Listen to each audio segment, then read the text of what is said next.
Everyone, how's it going? Pixels in. Just a quick video going over the patch notes for tomorrow's patch on TCM. That's going to be dropping at 8 a.m. EDT time. That's 1 p.m. UK time as well. So there's some all right things in here. Well, I'm going to talk about them a little bit, not too much detail because, I've just recently come back to the game. I don't really understand the meta too much right now. But we'll, there's some interesting stuff. Basically, for the patch tomorrow, you're going to be able to purchase the Sissy Wildflower outfit for $3. I don't know who's going to be picking that up. I main Sissy a little bit. I mean, it might be nice just to have a little bit of variation in the gameplay. Variety is always the spice of life when you're playing a character. So, having a different outfit might actually be all right. For $3 though, I don't know if, I mean, a $3 outfit, what's that really? It's nothing, but it's not the greatest outfit. At level 99, you'll also be getting Blackout cosmetics for every single character in the game, except for Virginia and Leatherface. Virginia will eventually get one, but Leatherface will not be getting one because they want to keep him, sort of low accurate and being the face of the franchise and the game. So they want to keep it as the icon status, as it should reflect on that. That's what they say in all this here. But he is getting an oil slick black chainsaw there, which looks pretty cool, to be honest. I kind of like that. I'm definitely going to be putting that on. I think it'll be a nice combination with the Nicotero saw, the Nicotero Leatherface skin, sorry. But yeah, that's what we're going to be getting, and everyone else is going to be getting some Blackout outfits there, which is good for just being level 99. To be honest, I was expecting them to because they only showed us the chainsaw and cook originally. I thought that with the level 99, I thought they were going to have the Blackout outfits every 25 levels after that or something. So they will increase the level cap and then we can earn the Blackout outfits for everybody else. But maybe that's something they're going to do later on down the line. Not just necessarily Blackout outfits, but, some different recolors or something we can earn when we go past level 99. Okay, so for the patch notes in terms of like balance changes and things, Fired Up got nerfed. It was originally 90% at level 3. It is now 75%. But they have, for me, sort of buffed up Scout. So Scout is kind of crazy now that it only gives you slower stamina regeneration. If you're playing Hitchhiker like I do, I run Fired Up and Scout. So I'm going to be able to basically negate that effect and have my damage output not altered anymore. Because originally it was like 15% less damage from Scout. Oh, sorry, how much was it? 10% less damage. Excuse me, I just had to check there. So it was originally 10% less damage from Scout at level 3. Level 1 was 30%. So no longer it will negate the melee damage for you. So now you're going to be able to have high savagery and be able to have the increased movement speed, but slower stamina regeneration. However, if you run Hitchhiker with Fired Up, you're going to have the 75% less delay in anyways for the stamina to start regenerating there. I don't know if this means, it will regenerate a bit slower, so Fired Up isn't really going to counter it too much. However, we'll just see how it plays out. I do think that it's a big buff for Scout, though. I will say that. You will probably see people running a bit less savagery and maybe a little bit more endurance there as well. Extra Drip also got massively nerfed because I believe this used to be a lot higher than that. I will have to double check.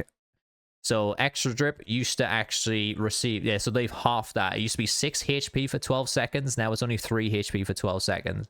I did feel like it did heal you up relatively quickly. If it can still put you up to full life after the 12 seconds, that would be good. Depending on how much health you've got missing, obviously, but it's not too big of a deal, I guess. I don't main any side in this game. I would say I lean more towards Victim, but I do enjoy playing both sides a lot. But in terms of the current meta, it's all about grappling and things. So this is kind of to just go towards that and Scout. And, the queue times have been really bad for Victim. Probably there's a lot less people playing Family because of the current situation. So you can see why they've gone heavily into buffing up Family on this side of things. And hopefully maybe he's trying to make more people play Family or something along those lines. Or you at least get less frustrated playing Family. I can see that's why they're changing things up here. And, Extra Drip on Anna was one of the most busted things in this game. Being an anime back in the day, on the first time the game ever come out, using that was just incredible. Like, I don't even know why that was in the game, but they have changed it at least.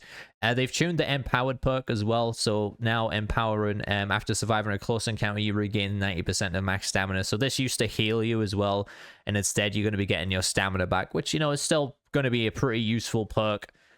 Honestly, I don't, using it for healing was a bit overkill, if I'm being honest, especially if you had like Extra Drip or whatever. But yeah, 90% of max stamina back after surviving a close encounter, so you can just run away again. It's pretty good, to be honest. That's still going to be a decent perk. Grappler, again, has been nerfed a little bit. Button taps are now only 30% more effective at level 3. But it'll still be a decent perk, to be honest. Fast hands got nerfed. It used to be 100% more progress at level 3, but now it is only 75%, and it is within 10 meters. And apparently before, fast hands was actually functioning where it was triggering without a family member being in the proximity there, so they're fixing that. They fixed Rescue Medic Bag, so that was one of Virginia's perks. Uses boom with level 3, Powder Cloud, heals victims 3 points per second while inside the cloud. That's actually really cool. I never even knew that existed, because I'm still currently leveling up Virginia, so it now works in tandem with her boon ability level 3, so you can literally throw this out and just heal people up. That's pretty cool. I kind of like that.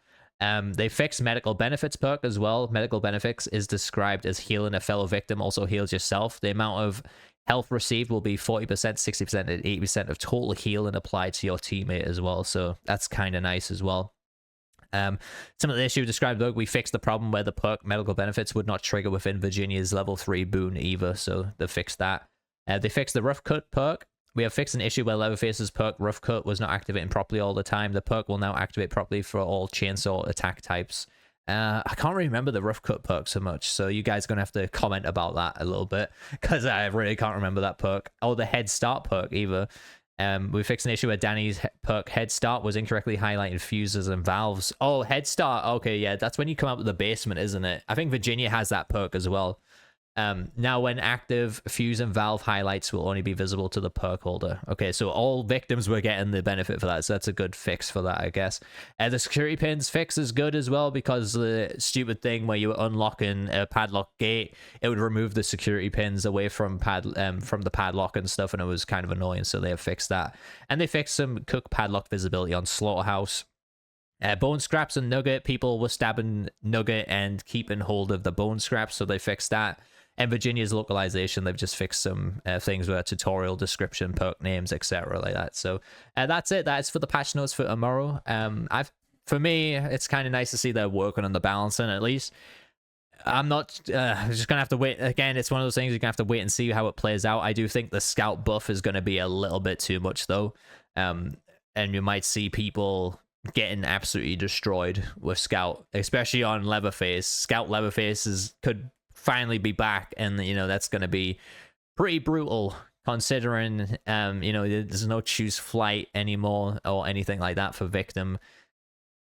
Again, you can't grapple Leatherface, so you can't regen your stamina from empowered, so it's just going to be an interesting one. And they haven't said that they fixed the endurance bug on victim right now, so I believe you can't, there's no reason to go past 30 endurance, because it's exactly the same at 50 endurance. So from these patch notes, they haven't said that they fixed that. It would probably require some testing again.